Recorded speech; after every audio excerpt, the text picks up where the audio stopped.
Det her, det er del 1 til vores mataflevering. Og vi starter simpelthen bare, man kan sige, starter med at lave en koordinatsystem, hvor vi tegner en graf, hvor den helst skal bruge ret meget.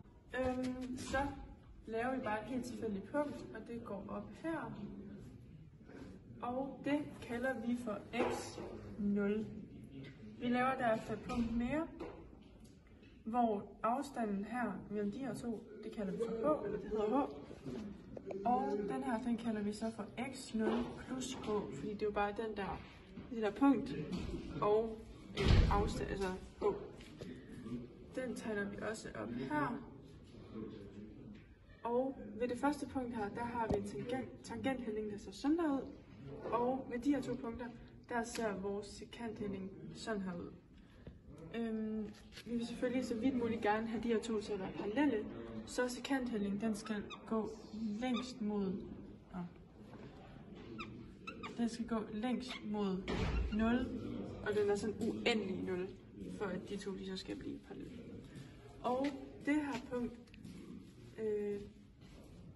der hedder y, det hedder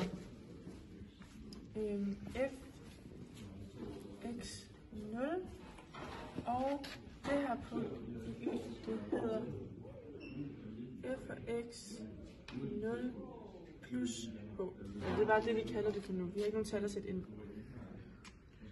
Og det her, det regner vi så ud ved at bruge topunktsformen. Så vi starter med at skrive a. 2 minus y. Snak højere.